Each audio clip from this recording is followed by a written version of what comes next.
in the circuit from the last season, and he will be piloting a DRACOTAIL variant up against his opponent. And his opponent is also going to be playing one of the newer decks, but something that's a little bit more special than most. So this is going to be Cyber Dragon K9 with Adam rolling with that one. So it looks like we've already done a dice roll.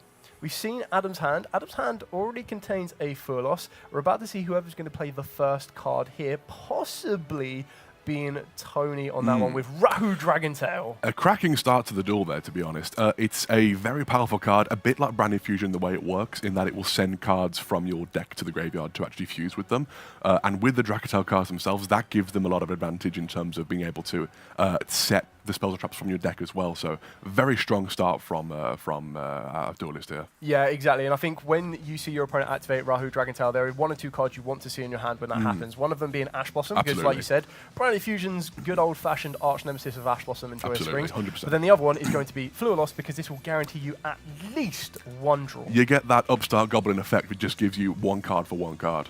Exactly that, and we all know how powerful the Rahu Dragontail is. The one big thing to mention about the Rahu Dragontail is it only lets you go into DRACOTAIL fusion monsters. Now, the DRACOTAIL fusion monsters require you to have a DRACOTAIL monster and then 1 or more monsters in the hand. Absolutely. So we see here that we're going to be sending the DRACOTAIL Lucias from the deck to the grave, and then from our hand, it looks like we used Feymena and a Furlos ourselves. A very strong use for the Furlos during your own turn at that point. That's what I like about DRACOTAIL, is that even though you're going first and you have those Mulcharmers in your hand, they aren't necessarily just dud cards in your hand at that point. You can use them for fusion. You can use them to sort of tailor your hand to your requirements by taking things back, or even just as fodder to bounce things back from the field to the hand as well.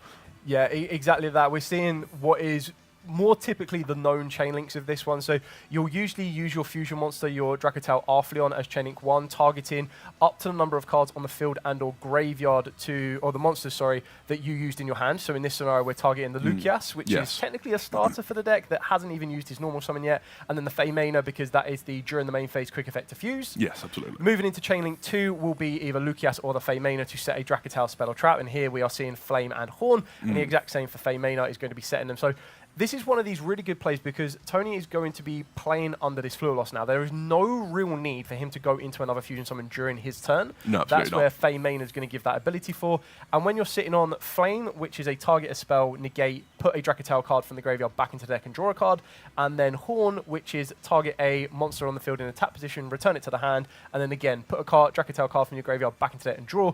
You're gaining this resource that you're going to need for the fusion summon of Feymena, and you're seeing a lot of the DRACOTAIL decks, they play a predominant amount of monsters. Absolutely. And I think we do see the DRACOTAIL Pan being added to the hand from the Lucius there.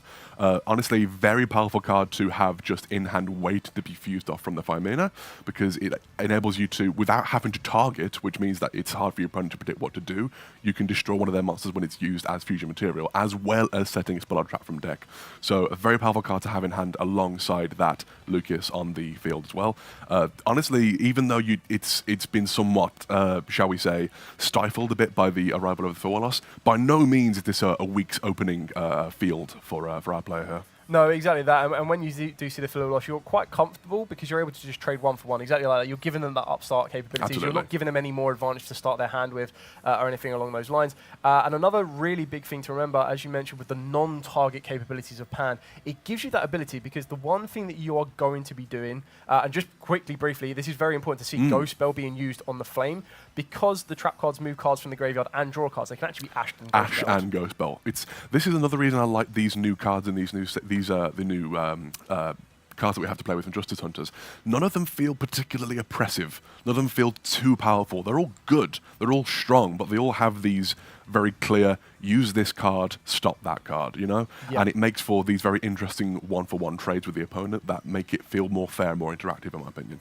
Exactly that, and just going back to the non-target ability of Pan, that's kind of a very good counteraction to the targeted protection that Lupus provides the XEs, because the one thing you are guaranteed to do with DRACOTAILs is you are going to make all of the canines live. You're always going to be using card effects in the hand with Feymena, or the graveyard with pretty much any of your DRACOTAILs. Absolutely. So when you're able to utilize Pan, you're giving yourself that ability to preemptively predict that if they do get a Lupus on the field that is going to provide it with non-target protection for the XEs, you are able to kind of trade and deal with that there. I think we see the cyber. Is that Cyber Dark Network I see there? I'm not. Yeah, so this is the overload. So this is going to give Overload. them the access. So we already saw that it was very important to stop the flame from negating the emergence, because the emergence Yes. is what's going to lead into everything here. Absolutely. We're seeing the starter in the normal summon of the core. Then using the overflow is going to give us access to the Chimera. The Chimera with the back of the overflow is giving you an additional normal summon, which is really, really important, because what you're doing is you're not so much steamrolling, but you're able to kind of present your field position. And when you're able to kind of, sorry, not overload, realm. But when you're able to try and play those ones, the one big thing that realm will provide is if they were to play power bond, you can actually use your graveyard as well. So you're kind of pushing yourself into incredibly powerful fusion monsters in the form of stuff like your Chimera Tech Rampage Dragon as well. Absolutely, yes. I think we're still discussing the interaction here regarding that Cyber Dark realm here. Truthfully, the Cyber Dark and Cyber Engineers are not something I'm particularly well versed with, so I'll be deferring to you on that point. The K9 and the DRACOTAIL I know a bit more about, but the Cyber stuff is honestly a bit out of my area of expertise there. But I'm very interested to see how it manages to work through this, although modest, still quite powerful field from the opponent. Yeah, exactly there. I mean, Tony is well versed in the game of Yu-Gi-Oh! In general, so he kind of already sees that the realm is a bit of a threat. Now, the issue with the realm is that during the main phase, you have to trigger the effect, that after the effect resolves to normal summon a Cyber Dragon monster.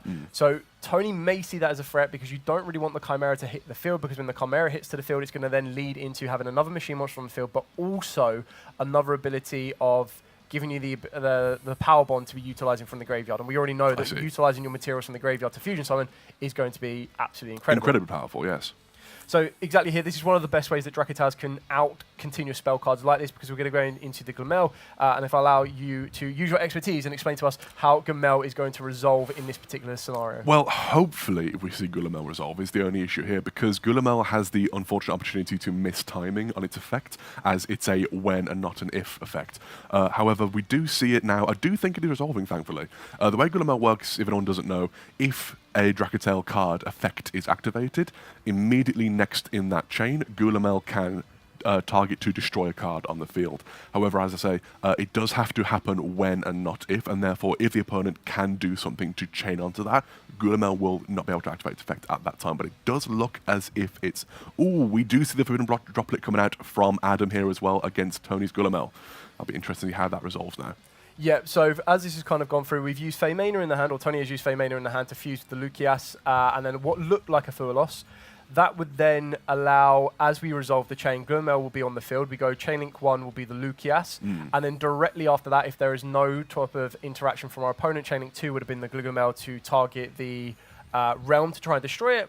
Chainlink 3 was Forbidden Droplet in order to send a card in order to negate the Glamel. And then Chainlink 4, it looks like we're going to be using the Horn to target the own Glamel to put it back to the extra deck. In Fantastic, turn, yes. dodges the targeted effect, or not even the target effect of Forbidden Droplet, but the resolution effect of Forbidden Droplet. Stops you from being able to affect it, of course, yeah. So not only will Tony get the draw off of Horn, it still resolves to destroy the realm as well, and he's kind of got what he wanted, but he had to pay the cost of using the Horn. I'm interested to see what Tony's able to follow up with after this. I, truthfully, am not 100% sure what he has. I don't see... He does have some cards in hand. So I do think he's used his Fire Mana this turn. He has used the Gulamel. He's used both of his trap cards, I believe. This might be all of the gas that Tony had in the tank, and we may just see what Cyber Dragon and Kano can do together now to break what's left of that field and potentially push for game. But we'll have to wait and see how that goes. Yeah, I think on the other side to this one as well, Adam now no longer has any more spells in the hand. It looks like what could be a very, very beautiful Cyber Dragon in Ghost Rare. It does look like there might be a Lupus in the hand, which is not an ideal one you want. I did think I spotted that, yeah. So that's kind of like the one you don't want there.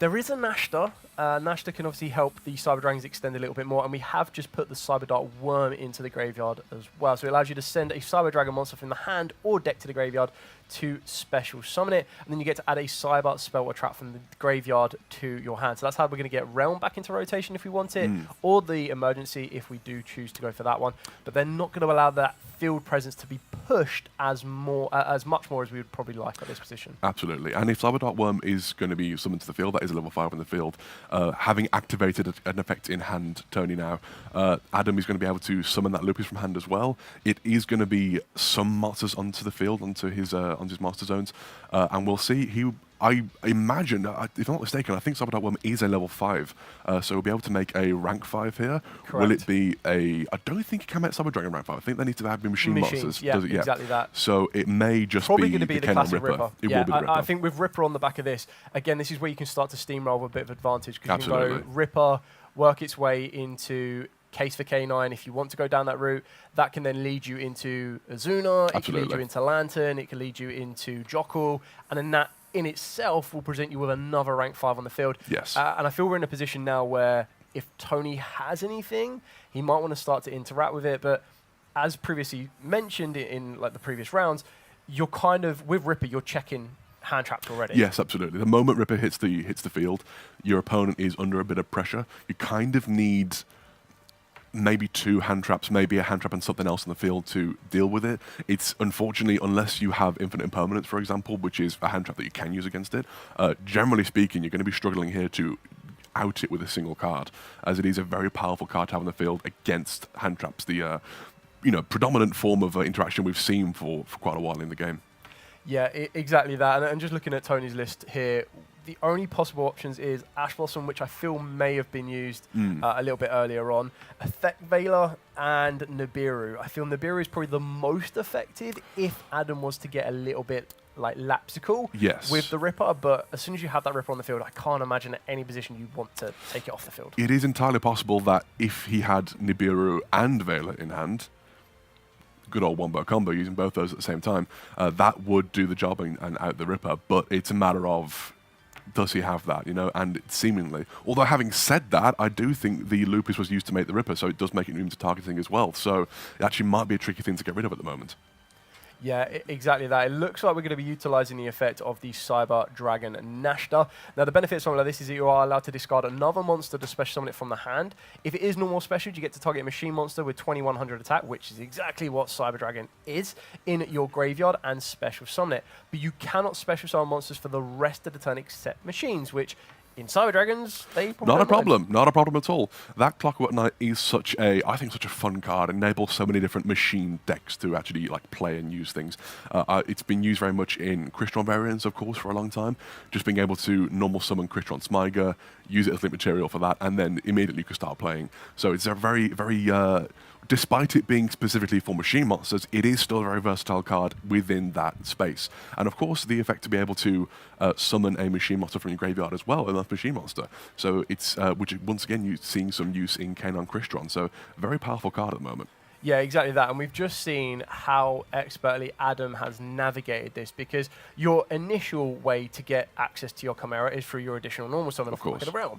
Tony very well got rid of that, so that was not a factor. Adam has now been able to utilize other abilities to get the Chimera from the graveyard back to the field thanks to Clockwork Knight, which now opens up the door for him to search out the Power Bond, and the Power Bond, now allowed to use the graveyard as its materials, is going to work its way into a very powerful Cyber Dragon fusion monster, being Chimera Tech Rampage Dragon. Always a pleasure seeing a bit of anime references. Zane Truesdale using Power Bond in the anime. Always fun to see that happen in those shows. Exactly that, and I think we may very well be seeing a very Zane Truesdale ending on this one here. So with the Rampage, again, remember the Rampage is also a level 5 machine. Oh, of course. Oh, didn't even notice that. Goodness me. And another big thing about this one as well is that the Arthlon is left in attack. Now, the Arthlon is great sometimes when it's in the graveyard, because it have that ability to come back into resource. Absolutely. But Cyber Dragon Infinity can actually absorb an attack positioned monster on the field in general.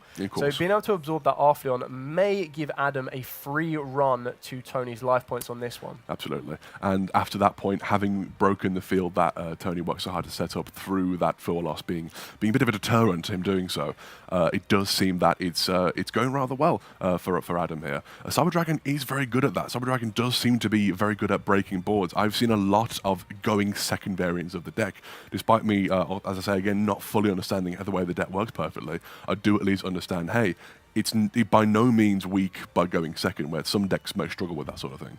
Yeah, I would like to feel that Cyber Dragon was probably one of the original instigators. Oh my god. Tony does have a Nibiru in the hand. Goodness me. So if Adam does not play this one very carefully, I will be very surprised if he doesn't play it very carefully, but if he doesn't play it very carefully, there comes the Nibiru, and we're going to be Ripper. Yeah. Yeah, unfortunately, that is going to be stopped by the Ripper.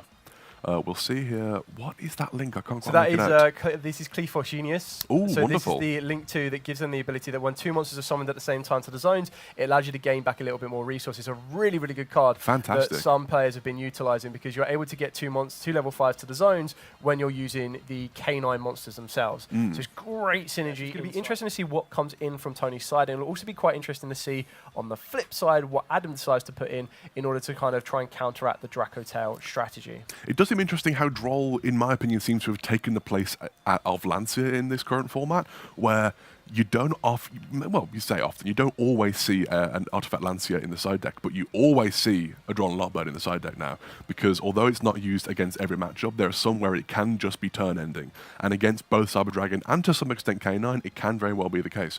But we'll see here how this goes on and who is going to... It does seem to be that Adam going first in this game, starting off with that Cyber Emergency once again. Yeah, exactly that. I think this is always a very interesting approach when you do this, because as a player, to give your opponent the ability to go first, you really need to be leaning into a weakness of a particular style of deck. Now, usually, Cyber Dragon would be a little bit weaker going first. However, because of the integration of the K9s, they actually provide a lot more. Absolutely. You're still aiming to end your field on a Cyber Dragon Infinity. That's kind of like the go-to for all Cyber Dragon players. But then you're also able to add to that the ability of a Ripper. Now, this is where the DRACOTAIL strategy is really going to come into its own, because that's where the DRACOTAIL strategy wants to try and work into the Fey Mana. The Fey Mana will then not only give you resource for your turn, but also tries to work you up with the ability to try and clear your opponent's field. And it looks like Adam has opened up the Jockle and the Lupus again. Keep in mind, Lupus is a one-of in his deck. But that still does give him the access to kind of present the field with the option of a rank 5. And Tony's got to be quite careful here, because we're going to be using the Jockle to search. We've already searched for emergence, so you've pretty much Droll checked here. We know that Tony doesn't have the Droll. Yeah. Then we're going to be going into an XZs, which will probably be the Ripper, which can't be targeted. Immediately just protected from a lot of hand traps here. It's honestly, it's a very strong starting point for a lot of combo decks that don't like to see things like Nibiru or Drawn Lockbird or Artifact Lancia, what have you. This just protects you from those cards, those choke points that your opponent might know how to target and go after. But we do see it searching here the Izuna as well, going for more rank 5 plays, perhaps, I assume. I'm not 100% sure what do we have here that you can go into. Oh, we do see the Valon here. That is a very strong rank 5 to be able to summon as well. This layered end field that we like to see in the current format, but we do see the summon here of the Cyber Dragon core as well. Yeah, I feel the Izuna is really going to not be a huge disadvantage to Tony, but it does make him think a little bit more about interacting, because if he does decide to interact with the Fey Mana, if he does decide to interact with another hand trap of choice, that would then trigger the Izuna. Now, we already have the Lupus that has come from the hand, so there is a very interesting scenario that if we were to get the Lupus off of the Ripper, we could technically bring the Lupus back again. At that point, you are then opening up your Ripper to be able to be targeted by other effects. Absolutely.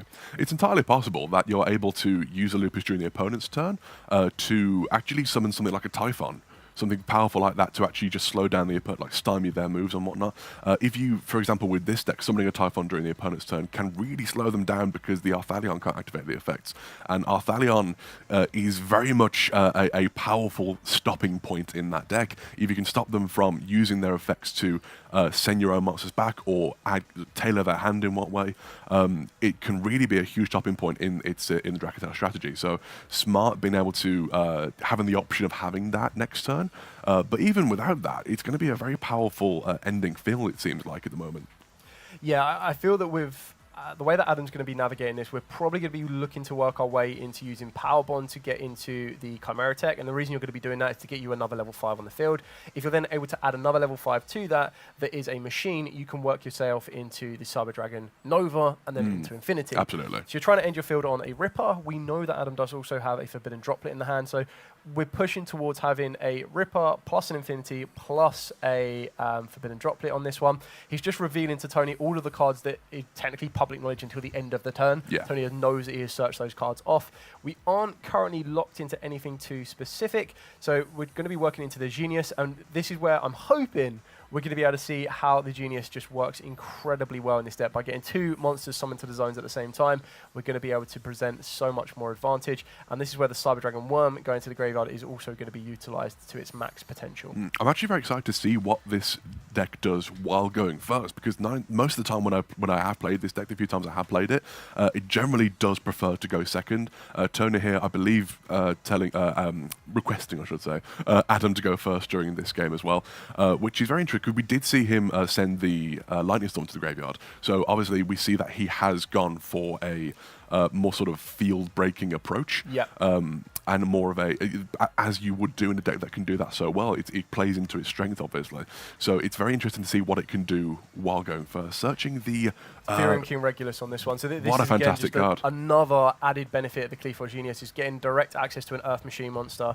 So this field is now going to add the Fear and King Regulus to it. So we're just building up these. And the best thing about this is Cyber Dragon Infinity and Fear and King Regulus in their own rights are omni-negate, so they are able to negate monsters, spells, traps. Any effect activated, more or less. Ripper is a little bit more restricted by being the hand in the graveyard, but... solid enough. Exactly. Just puts in enough work, yeah. It's absolutely amazing. That's most of what they do, exactly so yeah, that. It's very much a bit of a... maybe not counter, but it can absolutely... You can feel like one for 100%. Yeah, I still feel that Tony will have a bit of an edge on this one, because if you are choosing to actively go second, you're probably going to put in more of your aggressive go second cards. So I would expect there is probably a Kashtira Fenrir floating around. Having said that, DRACOTAIL is no slouch itself in terms of breaking fields apart. Arthalion and Guillemot are both very good at... You can chain protect Arthalion for one thing, stop it from being directly affected by its own effects, but by your opponent's effect, I should say, apart from something like maybe an Infinite Impermanence or Effect Veiler. But yeah, it's by no means is it a slouch itself in breaking apart your opponent's field. So it's very interesting to see how that actually plays out. We do see, I believe, a Link summon here. I'd imagine that's the SP Little Knight. I would have thought so. It is indeed. I'll be interested to see... there is a notable... I would say absence from Tony's extra deck here, which may come in very handy, but I don't think we see here at the moment. That being the Chimera Tech Mega Fleet Dragon. Yeah, so that is an interesting tech card that some people have been siding in, more so for Christian K9, absolutely, not over, but this would definitely put in a lot of work for that. And the reason that people play that is because players were ending on SP Little Knight plus the Cyber Dragon Infinity. So what you can do is you can use your opponent's SP Little Knight and the Cyber Dragon Infinity on your opponent's field and basically trade them for your own Chimera Tech. For an inherent summon, there's no way of stopping that. It's just going to happen. Yep. By all means, you can activate Solemn Judgment on the summon of the card. Your cards are still gone. So it's a very powerful way to deal with that variety of ending field. Yeah, I remember back in the day when the Cyber Dragon with the Nightmare Mermaid was running around. It's the exact same play there, because you would always end on a Nightmare Mermaid in the link zone, and then your Cyber Dragon Infinity, and then being able to kind of clear both of those off 2 for 1 was always going to be incredibly powerful. Very fun play back that. I was playing Batterymen back then. That Batterymen. was fun. What do we see here? I think that is the power bomb coming out now from Adam as well. So this is where the Infinity is going to start to roll in. So we've got the Clockwork Knight, which gives all machine monsters on the field, on your field, 500 attack, and your opponents will lose 500 and all become machine. Very interesting. Then we're going to be working our way into the Chimera Tech Dragon in order to hit that to the field. And then we're going to have 2 machine monsters on the field that are both going to be level 5, the Worm and the Chimera Tech. They will proceed to be overlaid, I believe, to go into a Nova and then into an Infinity. Now, if Adam wants to play, and this is very, very interesting, if he wants to play around the Chimera Tech because he fears it that most, he could, in theory, use his own Cyber Dragon Infinity to absorb his own SP Little Knight, which we have seen in the past. 100%, yes. We do see how, I think you're right, going to the Cyber Dragon Nova. It's just such a powerful card. I don't know why you wouldn't bother doing that. It's so strong at the moment. the Clockwork Knight actually having an interesting side effect here, I would say, which it doesn't necessarily affect your ability to fuse into DRACOTAIL monsters. However, something like Secretarian Dragon or Mysterion the Dragon Crown, you may now struggle with, because the monsters on your field are not going to be those dragon spellcasters that you need to fuse into those monsters. Yeah, I think this is a very, very impressive end field. The fact that we've been able to also use Nova to bring back a Cyber Dragon. And also and a Chaos Angel. Oh my goodness me. That is a powerful ending field there from Adam. My goodness. That is going to be tricky for just about anyone to deal with. But I'm excited. I don't think he's done either. I think he's still going. I'm excited to see how Tony does manage to play into that. Remember as well, this is still with the Breakers. This is with the Breakers. This is Adam knowing, like, highly expecting he's going to be going second, and this is the end field that a first-turn Cyber Dragon player can produce. Very impressive, must be said. But again, I'm very excited to see how Tony deals with this and is able to play through this. Starting off with Keith. Such a powerful card. Such an insane card going second. So the added benefit of Ketu is when your opponent controls a monster, you also get to fuse on resolution. So you get to add and then fuse. Now, I would be amazed if Adam lets this go through, but the one very important thing that all duelists will need to read when they are reading cards like Ketu, and especially Rahu Dragontail in a scenario like this, is you need to double check if your cards are negating activations or negating effects, because if you negate the activation... If you got two in hand, just use the next one. Exactly there you go. that. Also, I do find it very interesting that the difference between Ketu and Rahu in this deck, where if DRACOTAIL's going first, generally speaking, you might want to use Ash Blossom on the Rahu. If they're going second, playing into your field, you probably want to use it on the Ketu, if anything, because the Rahu at the they do much the same thing in a sense, whereas at least the Rahu will lock them into using fusion monsters the rest of the turn, whereas the Ketu will not do so. So they can use that, and then by all means go for a Link Summon, go for an Xyz Summon, Synchro if they want to, you know? Yeah. So it's something to keep in mind that potential. I think that was stopped, if I'm not mistaken. That was negated by something. Yes, so that was Fearinkin Regulus traded off for the Ketu. I see, yes it was. It looks like we're going to be going for the Lucius. I feel that Tony's going to have... when you are playing a deck like the DRACOTAILs, where you can predominantly play, or you predominantly do play monsters, there's no Dark Rule No More coming. Dark Rule No More would have been amazing in an field like this. A Typhon is still going to be incredibly useful, but the Typhon has to deal with the Infinity first, and then use its effect to try and get rid of a Ripper or an SP, and even then they're still going to be chained and utilised even more. Now, I did not notice, I'm afraid to say, what was used to make the Chaos Angel. Both light and dark. That makes it very difficult to deal with. If I'm not, I could be mistaken, I apologize, but if I'm not much mistaken, I do believe that means it's going to be immune to the effect of Typhon and sending it back to the Eshten now as well. Correct, yeah. So it's unaffected by activated monster effects, and Synchro monsters, I think it's all monsters. It's all, so this is going to be tricky. So you can do battle damage here, but that's it. The monsters are not going to be destroyed by the Typhon here. Yeah, this is very, very tricky. I don't know if Typhon was the right option there. I know he's only got one more spell in the hand. This is the issue. I think it's 3 monsters. Whether or not it's the right option, it might be the only option, unfortunately. Yeah. I don't think I saw exactly what was in Tony's hand there, but yeah, this does seem to perhaps have been the only play here. Been able to get out maybe a little bit of damage. Maybe if you're able to... Oh, we do see the effect coming off, I think. I'm not sure that's been used on. It's also got to be mentioned as well that because of Clockwork Knight, all monsters... Oh, this could be a very big difference, actually, because all monsters on the field are up by 500 attack. So the Infinity is above 3,000. It is. So it can't actually activate its good negation. Point. I did not notice that. Apologies, yes. But we do see they've been droplet coming out here, which is unfortunately going to put an end to that on Tony's turn there.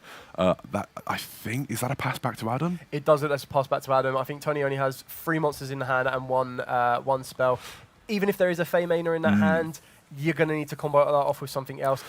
He does have the benefit that Infinity can't use this effect right now, this minute. Yeah. I think Ripper may also be negated. I think Ripper's 2300. I think 2300, not even that much mistaken. I could be wrong.